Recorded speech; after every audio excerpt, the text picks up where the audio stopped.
deskripsi objek. Dan yang terakhir bersifat informatif dan ilmiah. Mengapa bersifat informatif? Karena teks observasi ini adalah teks laporan yang berisikan informasi tentang suatu objek.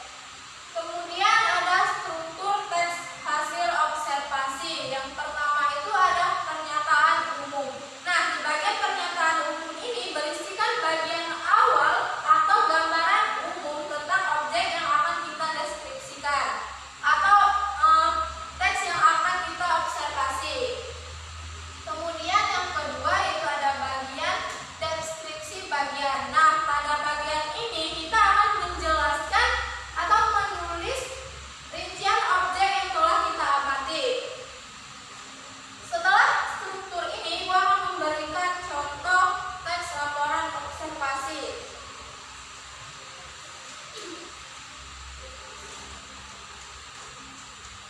Contohnya di sini ada tentang burung hantu. Nah, di bagian pernyataan umum atau klasifikasi di sini ada burung hantu. Burung hantu adalah jenis burung atau pemangsa aktif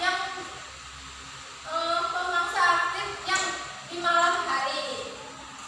Kemudian deskripsi bagiannya yaitu burung hantu memiliki kepala besar dan mata menghadap ke depan, berbeda daripada burung yang pada umumnya.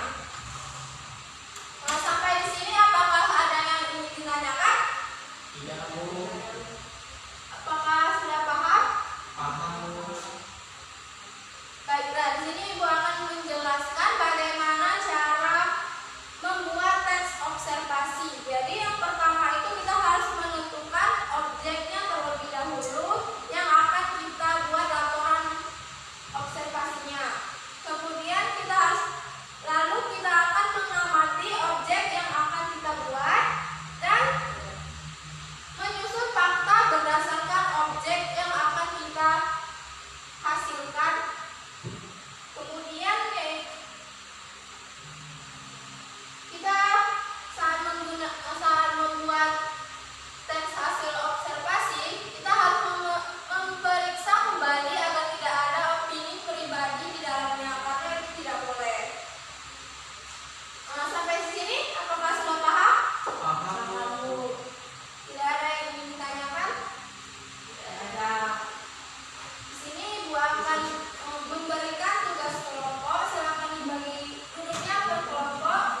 Dibuat 2 kelompok saja. Ini kelompok pertama, kemudian ini kelompok kedua. Silakan duduknya bentuk kelompok.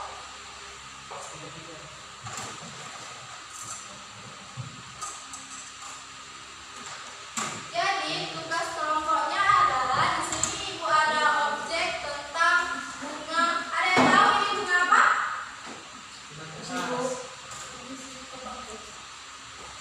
Ini adalah contoh objek bunga anggrek. Jadi kalian akan membuat teks laporan hasil observasi. Objeknya adalah bunga anggrek ini. Saat menulisnya kalian harus menyatukan struktur di dalam hasil observasinya. Itu harus ada pernyataan umumnya, kemudian ada bagian deskripsinya. Ibu akan memberi waktu 5 menit. Silakan dikerjakan. Sudah, Bu. Sudah.